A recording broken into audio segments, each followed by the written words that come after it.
요한복음 15장 8절 말씀 함께 읽도록 하겠습니다. 너희가 열매를 많이 맺으면 내 아버지께서 영광을 받으실 것이요 너희는 내 제자가 되리라. 아멘. 주님 안에 거하여서 열매를 많이 맺으면 최종적으로 어떤 일이 일어나느냐? 첫 번째는 아버지께서 영광을 받는다 그럽니다. 마태복음 5장 16절에도 보면 이같이 너희 빛이 사람 앞에 비치게 하여 그들로 너희 착한 행실을 보고 하늘 계신 너희 아버지께 영광을 돌리게 하라 그랬습니다. 근데 여기서 이제 문제는 뭐냐면 이와 같이 착한 행실인데 이와 같이 너희 빛이 사람 앞에 비치는데 요거를 착한 행실이라고 불렀어요. 그러면 이와 같이가 뭐냐 했더니 이게 팔복입니다. 팔복이 말하는 행동입니다. 그러면 그게 뭔가 보면요. 이거 완전히 속 사람이 새로워지지 않으면 할 수 없는 것들입니다. 잘 아는 말씀이니까 제가 빨리 읽어볼게요. 심령이 가난한 자는 복이 있나니 애통하는 자는 복이 있나니 의에 줄이고 목마른 자는 복이 있나니 긍휼히 여기는 자는 복이 있나니 마음이 청결한 자는 복이 있나니 화평하게 하는 자는 복이 있나니 의를 위하여 박해를 받는 자는 복이 있나니 나로 말미암아 너희를 욕하고 박해하고 거짓으로 너희를 거스러 모든 악한 말 할 때는 너희에게 복이 있나니 기뻐하고 즐거워하라 그랬습니다. 그 다음에 이제 복의 내용이 나오죠. 복이 있나니 어찌할지 할 것이 나오는데 그러면 그거는 주어진 복이고 이게 바로 아버지께 영광이 되는 것인데 이 앞에 행위 이와 같이 하여 이와 같은 거를 착한 행실이라고 그랬습니다. 우리가 생각하는 착한 행실보다 좀 배우시면 완전히 멀리 나갑니다. 착한 행실 극단입니다. 극단. 성경이 말하는 착하는 거는요. 우리 학교에서 배우는 그 쓰레기 줍자 정도 아닙니다. 그거는 기본 중에 기본 중에 기본이고요. 성경이 말하는 착한 행실이라는 것이 하나님의 말씀이 있지 않냐고 성령이 사로잡지 않으면 전혀 불가능한 행동, 하나님의 마음에 딱 합하다 한 것들을 착하다 그럽니다. 착하고 충성된 종아. 충성은 그의 행위를 나타낸다면 착하다는 그의 본성이란 말이죠. 이런 본성으로 행하는 일을 빛이라 그랬어요. 그러니까 이게 예수 안 믿고 가능할까요? 믿어도 보통 잘 믿는 게 아니겠죠. 성경은요. 우리에게 요구하는 바가 우리가 편하게 느끼는 정도를 요구한 적이 없어요. 사실상. 우리가 굉장히 불편해하고 힘써도 안 될 것 정도 같은 그 정도를 항상 요구하지 우리 한 걸음만 더 가면 할 수 있는 정도 요구한 적 있습니까? 성경이? 가만 봐보세요. 그런 요구는 없어요. 도덕 선생님도 그 정도 요구는 안 해요. 학교에서 도덕만 가르쳐도 애들이 선생님 어려운데 이런다고요. 예수님이 말씀하신 거, 하나님이 말씀하신 계명들은 봐보세요. 도대체 우리의 죄악된 본성으로는요, 이 죄악된 본성이나 틀 안에서는 아무리 착하게 애를 쓰고 노력을 해도 안 되는 것들이에요. 이 틀을 깨부셔 나가야 될 수 있는 일들이에요. 그걸 성경에서는 요구해요. 그리고 그걸 착하다 그래요. 오늘 말씀에 이 산상수훈의 결론이 뭔지 아십니까? 그러면 복이 있나니 그랬죠. 근데 우리 주님은요 항상 균형을 맞춥니다. 바로 이어진 말씀이 뭐냐면 바로 이어진 게 너희는 세상의 소금이니 빛이라 그랬죠. 빛 다음에 소금이니 소금이 만일 그 맛을 잃으면 무엇으로 짜게 하리요. 후에는 아무 쓸데없어 다만 밖에 버려져 사람에게 밟힐 뿐이니라 그랬어요. 무슨 말씀을 하려는 것인지 알겠죠. 빛이 아니면 너희가 빛인 거로 이 꼴 소금인데 소금이 맛이 없으면 버려지지 너희가 이와 같이 살지 않냐 빛이 아니면 너희는 버려질 뿐이야. 그것이 뭘 증거하니까요? 네 속에서 완전히 하나님 나라 백성으로 이 땅을 살아가는 법인데 이거 너한테 없다는 말이야. 그런 말입니다. 이 알곡과 가라지 비유에도 꼭 그렇게 나옵니다. 좀 이따 한번 다시 들려드릴게요. 이 위대한 팔복을 준 다음에 바로 이어서 뭐 했다고요? 마딜은 소금 이야기가 나왔다는 걸 아셔야 됩니다. 소금과 빛이 이꼴 관계요. 그러면 너희가 빛을 비추지 아니하면 마딜은 소금과 같다 이런 말씀하는 겁니다. 이 짤막한 한 줄이 우리에게 복만 선하는 게 아니라 이 복이 아닌 것이 무엇인지 가르쳐 주는 겁니다. 두 번째는요. 열매를 맺으면 많이 맺으면 어떻게 됩니까? 너희는 내 제자가 되리라 그랬어요.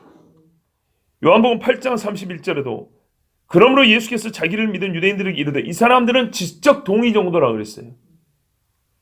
너희가 내 말에 거하면 참으로 내 제자가 되고 그랬어요. 요즘에 가짜가 많으니까 원조, 진 이런 거 많이 붙이죠. 그냥 간장하면 될 거를 진간장 그런다고요.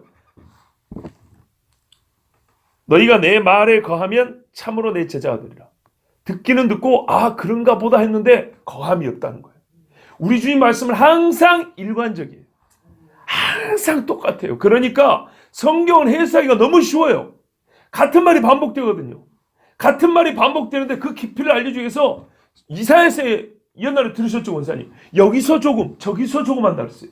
그래서 여기서 조금에서 이만큼 채우고 저기서 조금에서 그 위에 이만큼 쌓고 이렇게 채운다 그랬어요. 근데 교만한 사람들은 어떻게 말한다고요? 우리가 부조에서 하나님이 조금씩 가르쳐주는 것을 이사야에서 보면 교만한 인간들 어떻게 말하냐면 선지자가 말하면 한꺼번에 시원하게 말할 것이 여기서 찔끔 저기서 찔끔 이렇게 말한다고. 그래서 하나님 뭐라 그래요? 꼭 그렇게 말한 놈들을 너희는 여기서 조금 듣고 까먹고 저기서 조금 듣고 까먹고 하나도 이익되지 못할 거다. 너희 말한 그대로. 선생님 기억나시죠? 바로 그거예요. 우리 주님은 우리가 연약한 인간인 줄 알기 때문에 조금씩 가르쳐 주세요. 같은 말을 반복하시면서 약간씩 다른 상황에서 그 깊이를 덮하면서 한 삽을 덮어서 가르쳐 준다고요. 그래서 요한복음 8장에 나온 내 말에 거하면이 오늘 15장에 또 나오는 거예요. 그 앞에도 나왔고 중간에 나왔고 그 다음에 또 나오고 사도들에 가면 그 내 말에 주님 말에 거한다는 게 뭔지 이제 또 실례로 가르쳐주고 지혜도 마찬가지입니다. 자문에서 지혜의 기본을 가르쳐줍니다. 더 깊은 지혜를 전도서에서 가르쳐줍니다. 지혜의 삶의 실제로 욥기로 가르쳐줍니다. 이래서 우리에게 온전하게 우리는 주님께 이렇게 배우고 주님 우리 가르쳐 주시는 거예요. 자, 주님 말씀 그대로 말씀에 거하면 열매를 많이 맺게 되고 그 열매는 그리스도의 제자됨의 증거입니다. 제자와 열매됨을 주님 두 번 얘기해 주세요. 곧 세상의 도리를 거부하고 흉악한 자를 이기고 모든 일에 아버지의 영광을 위하는 삶, 경주의 최종 목적지가 아버지 집, 본향을 향하는 사람들, 삶의 모든 일에 있어서 아버지의 뜻을 구하는 사람, 작은 죄에도 부끄러워할 줄 알고 예레미야에 보면 참 반복된 말이 그거예요. 부끄러울 줄만 알아도 너희가 회개하였으리라. 죄를 짓고 부끄러울 줄을 모르는 사람은 정말 가능성이 있는 사람이에요. 그리스도의 보혈을 의지하여 회개하고 죄의 삶에 합당한 열매를 맺는 자, 이 사람은 그리스도 예수의 제자입니다. 지금까지 우리가 아는 말씀들을 아마 제가 거의 다 한번 정리를 해봤어요. 이름은 주님 말하면 제자라 그래요. 제자 되기 참 어렵습니다. 솔직히 말해서. 학교는 등록하면 제자 됩니다. 학원도 돈 내면 제자 됩니다. 그런데요, 예수 제자 되기는 이렇게 어렵습니다. 그런데 어렵지만은 딱 하나만 딱 깨지면 됩니다. 뭐요? 우리의 죄악된 본성, 주님 앞에 한번 확 이거 깨지면 될 수 있습니다. 이게 안 되니까 어렵다는 거예요. 나와 여러분 모두 열매 없는 자가 아닌 열매 맺는 포도나무가 됩시다. 주의 말씀 안에 거하여 아버지께 영광 돌리고 그리스도의 제자가 되길 바랍니다. 제가 기도하는데 기도 제목 중에 이런 기도 제목이 있었어요. 가족들이 모여서 서로, 이 집은 믿는 집이에요 보니까. 가족들이 모여서 서로 자기 삶을 나눌 때 나는 예수 믿는 사람이야. 아마 이 말이 좀 평범하게 입에서 나오는 것 같아요. 우리 예수 믿는 사람이잖아. 우리 교회 다니는 사람 이런 정도인 것 같아요. 나는 예수 믿는 사람이다를 넘어서 나는 그리스도의 제자로 살기를 힘쓰고 있습니다. 그 고백하는 가정이 되게 해주세요. 이런 기도 제목이 있었어요. 그러니까 니나나 다 믿는 집이에요. 믿는 집 식구들이었어요. 형 왔어 오랜만이야. 요즘 어떻게 했죠? 뭐 교회생활 열심히 하고 그러고 있지 뭐. 뭐 이렇게 지내는 게 아니라 나 정말 주님 제자 되려고 애썼습니다. 주님 말씀 보니까 이렇게 돼 있더라. 나 정말 주님 제자로 살고 싶다. 나 그렇게 해서 요즘에 이렇게 좀 내 삶이 좀 바뀌고 있거든. 야 근데 어렵더라. 너 기도 좀 해줘. 이런 소리를 하는 가정이 되게 해주세요. 이런 기도 제목이 있어요. 얼마나 감사합니까? 바로 이 말씀 그대로를 기도 제목으로 삼는 집이 있어요. 사실 예수 믿는 사람이 그리스도의 제자가 되는 것은 당연합니다. 이 기도를 요청한 성도는 그 당연한 것을 우리가 솔직히 말해서 당연하게 살지 못한다는 것을 인정하는 겁니다. 특별한 수고를 통하여 당연한 일도 가능하다는 것을 깨달은 겁니다. 우리 인간에게는 이 당연한 진리가 들었다고 당연히 되는 게 아니라 특별한 헌신과 수고가 필요하구나. 지금 예수님도 우리가 흔히 당연하게 생각할 수 있는 가르침을 제자들 하고 있습니다. 예수 믿으면 열매 맺지 당연하죠. 그런데요, 여러분 보세요. 특별한 사람에게 특별히 가르치고 있어요. 제자라는 특별한 사람들에게 가르치고 특별한 방식으로 또 가르치고 있어요. 그만큼 이거는 진짜 우리의 본성이 완전히 깨어지지 않고는 어려운 일 중에 어려운 일이라는 거예요. 그러므로 이 말씀을 절대 가볍게 들으면 안 됩니다. 우리는 이쯤에서 비유 자체에 대한 설명과 해석은 그 정도로 해도 되겠다 싶을 정도로 참 이제 넉넉하게 들은 것 같습니다. 제 자신도 여기저기 있는 것들을 다 갖다 말해줄 필요는 없고요. 설교는 하나님 말씀만 이해할 수 있게 풀어주면 되니까 별로 그렇게 부족하지 않다고 봅니다. 그런데 지나놓고 보니까 아직 완전하게 풀지 않은 한 부분이 있습니다.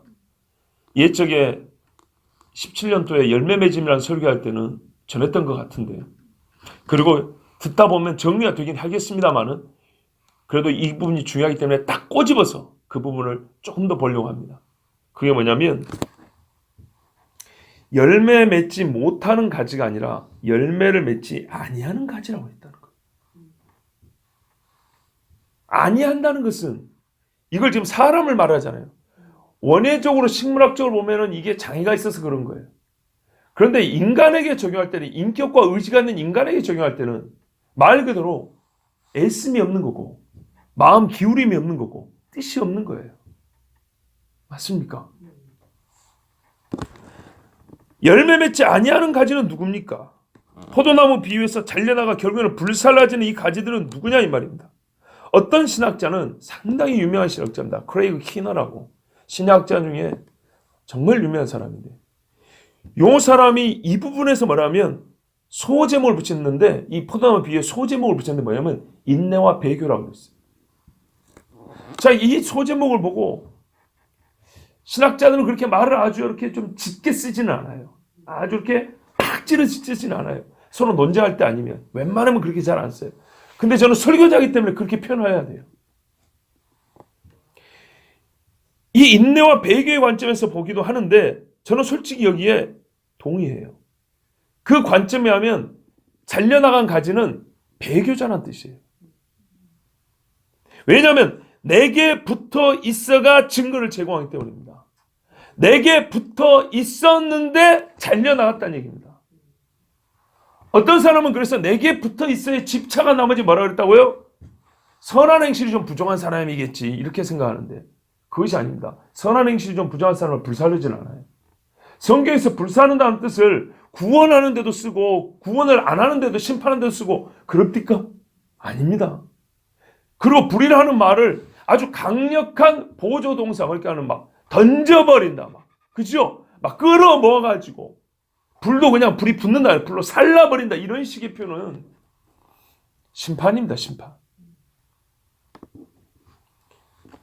예수를 믿지 않는 자가 심판을 받는 것이지 예수 믿는 자가 이렇게 불살라지는 법은 없습니다. 성경에. 그렇다면 내게 붙어 있어와 불살라진다를 균형을 맞추어서는 배교를 생각하지 않을 수가 없습니다. 이 부분을 우리가 조금 더 듣고자 합니다. 내게 붙어 있어 열매를 맺지 아니하는 가지. 열매를 순전히 예수 믿고 살면서 무언가 믿는 자의 공적이나 수량화, 숫자로 표시할 수 있는 어떤 좋은 일들이라고 한다면 이 가지를 불사르는 것은 공의롭지 못하다고 할 수 있습니다. 그렇지 않습니까? 능력이 있는 사람은 헌금도 많이 하는 것이고 가난한 사람은 헌금 적게 하는 것이지 그런다고 불사르면 될까요? 안 되는 거죠. 나는 육체 힘이 약해서 남들 봉사 못 해줘요. 오히려 봉사를 받아요. 그런다고 그 사람 불살라요? 아니에요. 늙으면 다 그렇게 돼 있어요. 무슨 말인지 아시겠죠? 그러나 한때 주의 이름을 사용하여 나름대로 주께 영광을 돌리기도 하였으나 인내하지 못한다면 그는 열매 없음으로 최종적으로 드러나는 것이고 이미 자기 스스로 포도나무에서 떨어져 나간 자임을 증명한 것과 같습니다. 대만은 세상을 사랑하여 갔다 그랬습니다. 오늘 말씀의 실제 우리가 말하는 리얼이라고 하잖아요. 리얼리티는 어디냐면 요한계시록에서 주님이 아시아의 7교회에 주신 말씀에서 그대로 볼 수 있습니다. 교회에게 주신 말씀이에요. 세상 누구보다 당대 2000년 전에 말이죠. 건물만 봐도 눈물이 나는 그런 시대에 아시아에 있는 7교회에 주신 말씀 보세요. 우리가 하도 많이 들었고 하도 많이 읽었기 때문에 요한계시록 설교 잘하는 목사들은 2장 3장을 해요. 그 뒤로 안 했으면 문제지. 그런데 2장 3장을 해서 하도 많이 들었기 때문에 웬만히 다 기억하고 있어요. 좋은 소리가 맞습니까? 안 좋은 소리가 맞습니까?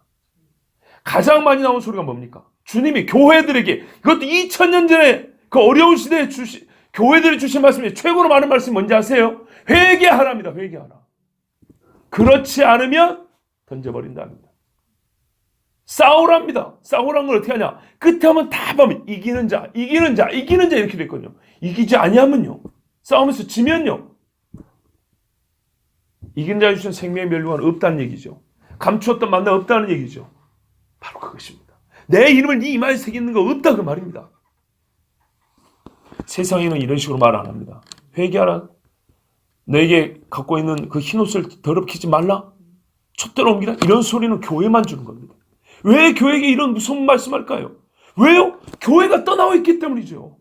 교회가 배교하기 때문이죠. 교회 잘못된 가르침으로 이제 주님 앞에 교회 들어왔으니 만사형통 장땡이다, 편안하다, 안일하다, 그러면 안 된다는 거죠.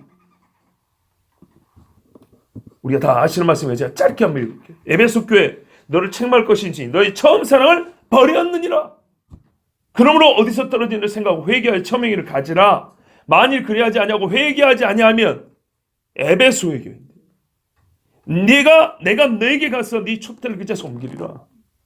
서만학 교회, 여기는 칭찬만 듣는 교회예요. 근데 칭찬 듣는 교회를 뭐라 하는지 아십니까? 잘한다고만 하지 않았어요. 지키라 그랬어요. 네가 죽도록 충성하라. 몇 사람을 오게 던져 시험을 받게 하니 너희가 10일 동안 환난을 받으리라. 네가 죽도록 충성하라. 그리하면 내가 생명의 관을 내게 주리라. 옛날엔 멸류관인데 이 영화로운 이름을 축약시켜 관한 거는 아주 성경 번역자들이 이 영광이 뭔지 몰라는 거예요. 생명의 멸류관이 맞아요. 멸류관이. 버가모 교회, 너에게 두 가지 책망할 것이 있다. 발람의 교훈을 지킨다. 발람이 발락을 가르쳐 이스라엘 자손 앞에 걸림돌로 우상제물을 먹게 하고 또 행음하게 하느냐. 이와 같이 너에게도 세상에 교회 니골라당의 교훈을 지킨 자들이 있다. 이와 같이 그랬으니까 니골라를 통해서 당대의 니골라는 사람이 발람짓을 했다는 얘기입니다. 발람짓을. 교회 안에서 뭐예요? 우상제물 먹게 하고 음행하게 하고 괜찮다 이리 가르치는 거짓 선생이 있었다는 얘기입니다. 그러므로 회개하라. 그리하지 않으면 내가 네게 속혀서 내 입에 검으로 그들과 싸우리라. 주님이 교회 사람들과 싸운답니다. 두아디라 교회, 네게 책망할 게 있다. 자칭 선지하는 여자 이세벨을 네가 용납했다. 이세벨 말 다 했지요. 만일 그의 행위를 회개하지 않으면 큰 환난 가운데 던지고 내가 사망으로 그의 자녀를 죽이리니 모든 교회가 나는 사람의 뜻과 마음을 살피는 자일 줄 알지라. 내가 너희 각 사람의 행위대로 갚아주리라. 사대 교회, 너는 일깨어 그 남은 바 죽게 된 것을 굳게 하라. 다 죽고 조금 남았다는 겁니다. 요거까지 잃어버리면 안 된다는 거예요. 그러면 네가 어떻게 받았으며 어떻게 들었는지 생각하고 지켜 회개하라. 처음에 너에게 가르치는 선생님들은 제대로 가르쳤다는 거예요. 근데 그거 다 어떻게 까먹었냐? 회개하라는 거예요. 만일 일깨지 않으면 내가 도둑같이 이르리니 어느 때 내게 이르는지 네가 알지 못하리라. 데살로니가에서는 뭐라 그랬어요? 형제들아 너희는 그때에 관해서 도적같이 임하지 않는다 그랬어요. 무슨 말인지 아시죠? 왜? 깨어있기 때문에. 그러면 지금 사대교회는 어떤 사람들이 많아지고 있다는 거예요? 잠자고 있는 사람이 많아지고 있다는 얘기예요. 빌라델피아 교회, 네가 나의 인내의 말씀을 지켰으니, 요거 오늘 말씀 정말 중요한 거예요. 네가 나의 인내의 말씀을 지켰은즉 내가 또한 너를 지켜 시험의 때를 면하게 하리니 이는 장차 온 세상에 임하여 땅에 거하는 자들 시험할 때라. 내가 속히 오리니 네가 가진 것을 굳게 잡아 아무도 네 멸류관을 빼앗지 못하게 하라. 라오디게아 교회, 내가 너를 구원하노니 내게서 불로 연단한 금을 사서 부요하게 하고 흰옷을 사서 입어 벌거벗은 수치를 보이지 않게 하고 안약을 사서 눈에 발라 보게 하라. 이 교회는 총체적 난국이에요. 그죠? 영적으로 가난하고 벌거벗어 있고 눈 어둡고 뭐 건질 게 없어요. 이 교회는. 그래서 주님 뭐라 그래요? 물은 내가 사랑하는 자를 책망하여 징계하노니 그러므로 네가 열심을 내라. 보세요. 총체적 난국이 뭐예요? 마음에 불이 없어. 회개하라. 볼지어다 내가 문 밖에 서서 두드리노니 누구든지 내 음성을 듣고 문을 열면 내가 그에게로 들어가 그와 더불어 먹고 그는 나와 더불어 먹으리라. 내가 네 안에 거하고 네가 내 안에 거하고. 오늘 말씀하고 맞습니까? 틀립니까? 맞지요. 라오디게아 교회는 요게 안 된 교회예요. 총체적 난국이에요. 그래서 주님이 문 밖에 서서 있다 그러지 않습니까? 교회들이 책망받는 일들에 대하여 주님은 공히 회개하라 하십니다. 회개하지 않으면 죽습니다. 회개하면 이기기 시작하여 필히 이깁니다. 이기는 자는 무엇을 뜻하고 그 반대는 무슨 뜻입니까? 지금 이 책망과 경고를 받는 자들이 다 교회라는 것을 기억하십시오. 예수님의 말씀을 듣고 있는 자들이 다 제자인 것을 기억하십시오. 예수님을 파는 자가 제자였다는 것을 기억하세요. 왜 이미 죽게 부름받은 자들이 이 무서운 경고를 들어야 합니까?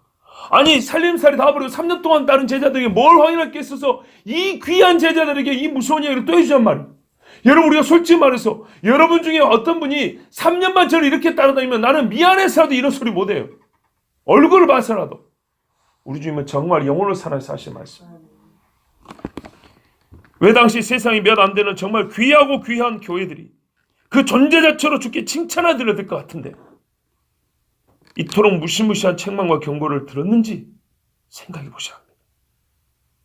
그러면 주님은 제자들에게 무엇을 요구하십니까? 인내입니다. 인내. 여러분 배교는요 떨어져 나간 거잖아요. 중간에 떨어져 나간 거죠. 그러니까요 처음 들은 게 있다는 얘기입니다. 아까 우리 오늘 교회에서 그랬죠. 붙잡고 있으라고 해요. 끝까지 붙잡고 있으라고.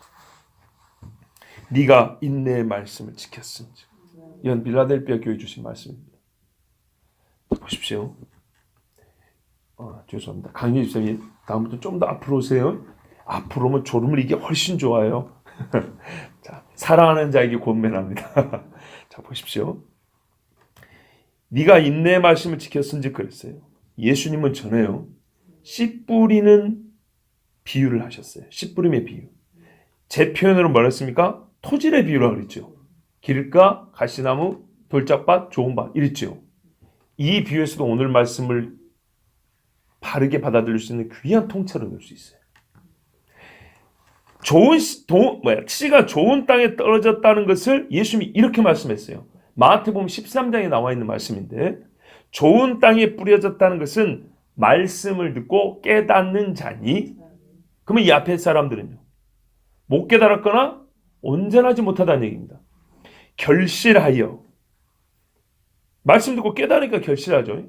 어떤 것은 100배, 어떤 것은 60배, 어떤 것은 30배가 되느니라 하시더라. 아멘. 여기서 100배와 60배와 30배 중에 30배 너는 나가리야 이런 말 했습니까? 아니라니까요. 문제는 열매를 맺냐 못 맺냐의 문제거든요. 그런데 이 말씀에는 한 가지 추가 기록돼야 될 말씀이 있었어요. 추가돼야 될 말씀이 있었어요. 마태가 빼먹은 말씀이 있어요. 그걸 루가가 보충해 넣어놨어요. 잘 들어보세요.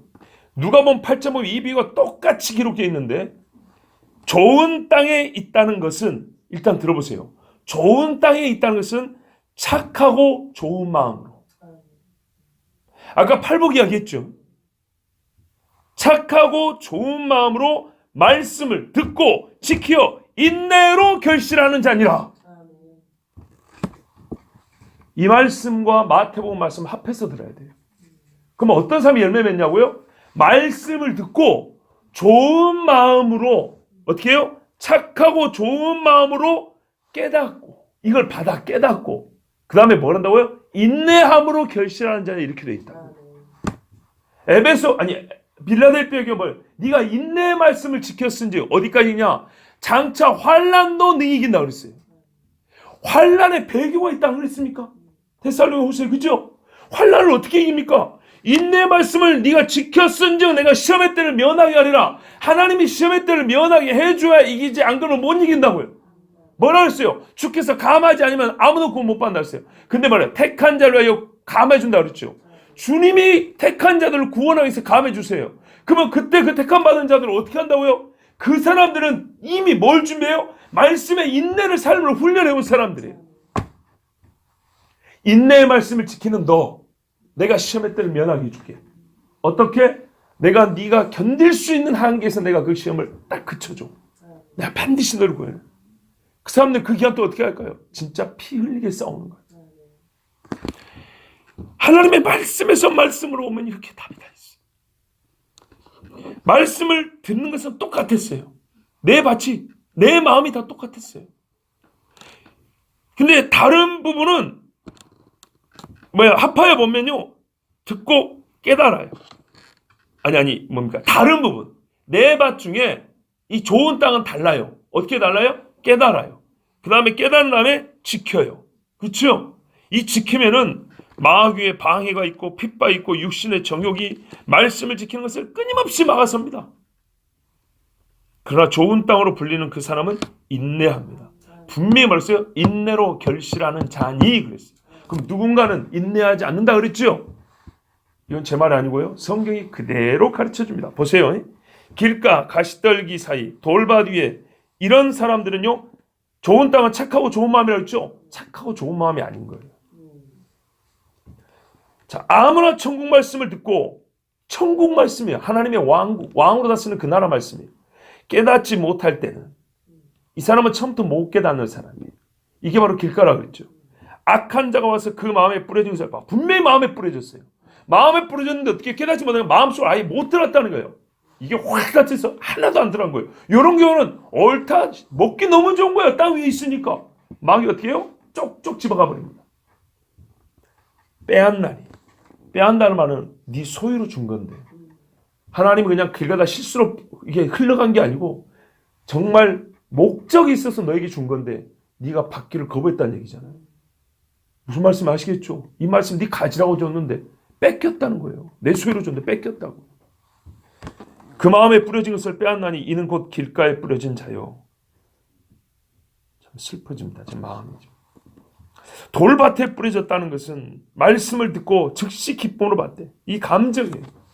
제가 사실 어젯밤에 이 말씀 전하려고 안 했던 말이 있어요. 뭐냐면 여러분 모세 이야기 들으면 80이 돼서 하는 부름 받았죠. 기분 좋죠. 우리가 다 이제 나이가 들 겁니다만 젊을 때 생각해 보시면 나이 드니까 좀 서럽죠. 근데 모세 들으면 나도 소망이 있어 막 이런다고. 다윗 이야기 들으면요. 열 몇 살밖에 안 되는 애가 골리앗을 무너뜨렸어요. 나는 어린데 아주 그래 나는 어리지만 어른처럼 할 수 있어. 나도 큰일 할 수 있어. 애들도 이 다윗 이야기 듣고 성교 나간다고요. 그죠? 그 다음에 뭐예요? 제자들 그 갈릴리 총부들 그 고기나 잡던 그 참 못난 사람들이잖아요. 야, 이 못난 사람들 하나님 불렀어? 골도에서 말해요. 지혜 없는 자들을 부르고 가난한 자고 미천한 자들을 불렀다 하잖아요. 그래 나도 그럴 수 있어. 이것을 설교를 들을 때 기분이 좋을까요? 안 좋을까요? 다 좋아요. 기분이 다 좋은데 문제는 뭐냐면 모세처럼 나가는 사람이 없어요. 지팡이 드는 사람이 없다고요. 다윗처럼 돌 드는 사람 없어요. 제자들처럼 금을 버리지 않아요. 이게 얼마나 무서운 우리의 죄인지 아십니까?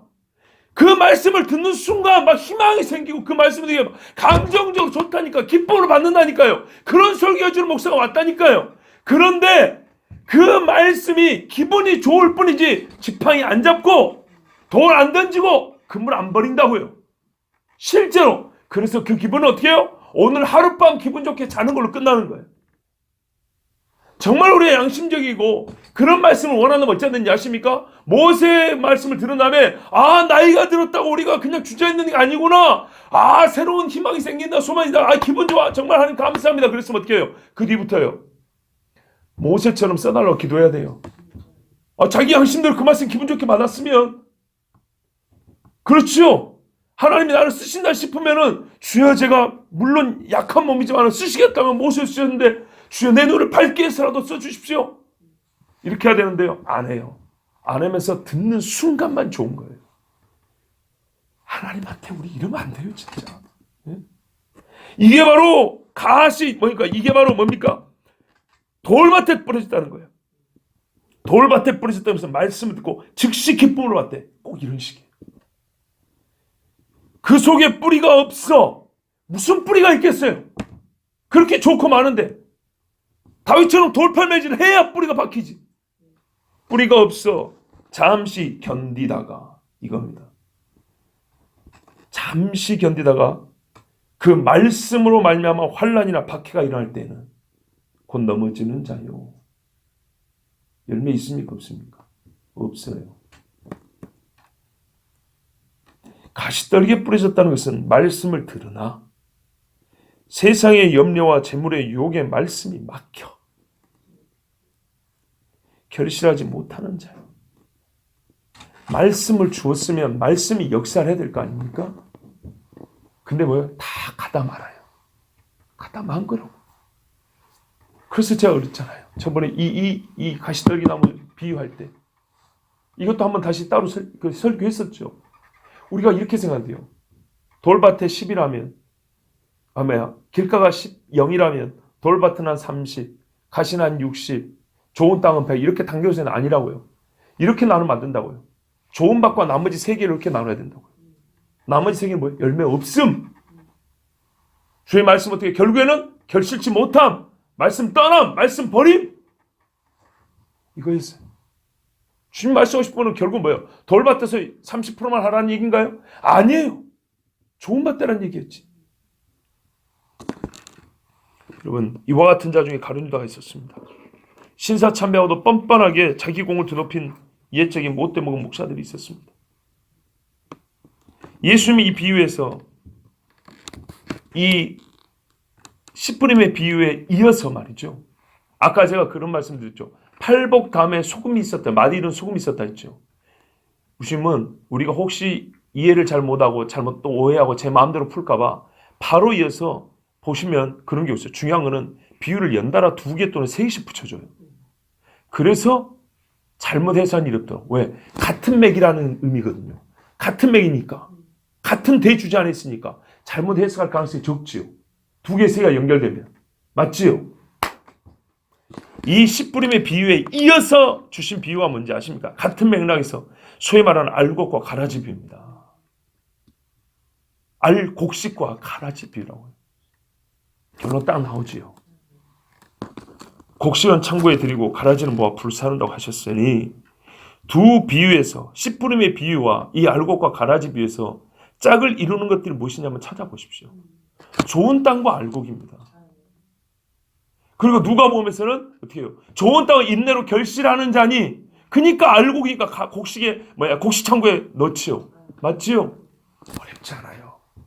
앞에 것들은 어떻게 해요? 가라지와 똑같은 거예요. 포도나무 비하면 잘라 버려지고 불사르는 것들이에요. 주님 말씀 정말 우리 있는 그대로 받아들이면 하나 어렵지 않아요. 왜 베드로라고 하는지 아시겠죠? 왜 내게 붙어 있어 열매를 맺지 아니하는 가지라고 하셨는지 아시겠죠? 말씀이 그 안에 거하지 아니하는 자, 주님 안에 거하지 아니하는 자는 주님 밖에 있는 사람입니다. 말씀 밖에 있는 사람입니다. 잠시 주의 진액을 빨아먹으나 인내함으로 열매를 맺지 아니하여 주님 밖에 있다고 스스로 자기 자신을 내버린 사람입니다. 여러분, 주 예수님의 말씀을 속에 두십시오. 이 작은 종이 정말 여러분의 영혼을 위하여 증거합니다. 개인적인 간증을 안 하면 여러분 온 가족들을 위해 기도하시죠. 특히 믿지 않는 가족들을 위해서 기도하시죠. 저도 우리 가족들을 위해 기도하겠죠. 장가가기 전에는 부모님을 위해서 기도 많이 했어요. 장가간 후에는 자식을 위해서 기도하게 되더라고요. 이제 공적인 기도하고 개인적인 기도할 때 자식 기도가 나와요. 그러나 하나님의 말씀의 순서에 따라 부인 기도를 먼저 합니다. 아무리 짧아도 부인을 먼저 하고 그 다음에 자식으로 갑니다. 그런데요, 자식 기도를 할 때 어떤 기도를 제일 많이 할 것 같습니까? 제가. 아니, 어떤 기도를 가장 정말 간절하게 할 것 같습니까? 제일 많이 한 기도는 뱃속에 있을 때보다 여호와를 경외하는 자녀가 되게 하옵소서 했어요.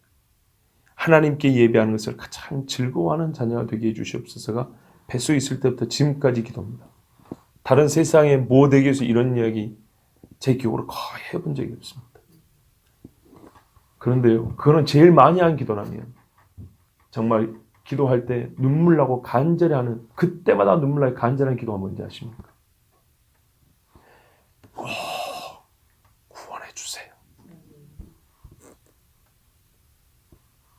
제가 구원의 확신이 없어서 그럴까요? 아니요. 나는 우리 집 부모부터 우리 자식들까지 구원받는 확신이 있어요. 확신이 있는데도 내 새끼랑 얼굴을 딱 떼어놓고 하나님이 나에게 주신 자식을 딱 생각하고 기도하면 주님 제발 구원해 주세요. 누가 안 믿는답니까? 믿어요. 믿는데도 주님 꼭 구원해 주셔야 됩니다. 내가 어찌 이 중에 하나를 지옥에 던지고 버릴 수 있겠습니까? 하나님 반드시 무슨 일이 있어도 꼭 구원해 줘야 됩니다. 믿고 있는데도 이 기도할 때 제일 마음이 뜨겁고 눈물이 나는 거예요. 자, 그래서 여러분 호소합니다. 왜 목사로서 서가지고 여러분한테 이렇게 설교를 새벽부터 무슨 새벽부터 갈비 뜯어 먹으라고 샌드위치 먹으면 될까, 그치? 옛날에 어떤 목사님이 나한테 야단쳤어요. 네 아침밥 뭐 먹냐? 네 아침부터 고기 뜯어 먹냐 그러더라고요. 아니요 그랬어요.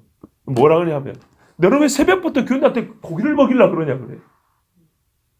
간단하게 먹이고 그냥 가게 하면 되지. 뭐 왜 너는 새벽부터 고기를 먹어? 네 아침밥 그래 안 먹지 않냐? 요즘 아침밥도 잘처럼 먹거든요. 많이 먹고 다니는데 그게 문제가 아니잖아요. 그 말도 일리는 있는데 나의 간절한 소원은 뭐냐면 내 앞에서 지금 하나님 말씀 듣는 영혼들이 살아야 되겠다는 말이에요. 반드시 이 말씀을 그냥 습관적으로 그냥 한번 듣고 오늘 그냥 좋은 말 이게 아니라 한 번이 됐든 100번이 됐든 저게 하나님 뜻이구나, 저게 하나님 말씀이구나 이렇게 들을 수 있는 말씀이 되지 않겠습니까? 나는 그대로 솔직히 다 못 살긴 해요. 그렇지만 나는 전하는 자로서 듣는 이가 진짜 하나님 말씀을 이렇게 들을 수 있게 전화되지 않겠습니까? 영혼을 위하여 영혼을 마찬가지예요. 자식을 위해서도 영혼을 위해 딱 한 가지예요. 이 세상에서 모든 일을 다 한다 한들 구원을 못 받으면 무슨 소용이 있냐 이 말입니다. 저기 던져져 불살라지면 무슨 소용이 있냐 이 말입니다. 열매 맺지 아니해서 걸음을 주고 또 물을 주고 걸음을 줬더니 열매를 맺지 아니하더라. 찍어버려라. 주인님 하나만 더 참아주십시오. 예? 이게 우리 신자들의 기도죠. 믿는 사람의 기도입니다. 목회자들 기도입니다. 근데 어느 때까지요? 그 어느 때는 주님이 정합니다. 알지 못합니다. 그러나 그동안에 우리가 최선을 내면 정말 영혼 나와 여러분 관계는 영혼의 관계. 예? 아무리 잘 믿어도 구원해달라는 기도를 할 수밖에 없는 거예요. 못 믿으면 더욱 구원해달라고 간절히 기도할 수밖에 없습니다. 하나님 말씀에 순복하십시오. 인내로 결실하십시오. 그렇지 않으면요 이길 것 같지만 배도자됩니다. 마귀가 끌어당긴 힘은요 우리의 상상을 초월합니다. 정말로 강합니다. 악한 이들의 핍박은 우리의 육체의 한계를 뛰어넘습니다. 정말 그 고문 기술들만 얼마나 무서운지요. 육체가 못 이겨요. 그러므로 우리는 평상시에 반드시 말씀을 속에 두어야 합니다. 말씀이 내 속에 역사하도록 나를 내어드려야 합니다. 내가 말씀 안에 있어야 합니다. 그래서 인내의 말씀입니다. 인내의 말씀. 말씀을 들으면서 시작하여 말씀을 인내하여 지킴으로 열매 맺는 제자가 되십시오. 나와 여러분 다 주님 앞에 제자로 서야 합니다. 그렇게 될 줄 믿습니다. 기도하겠습니다. 하나님 아버지 감사합니다. 사랑하는 자녀들 기억하시고 오늘도 부르시고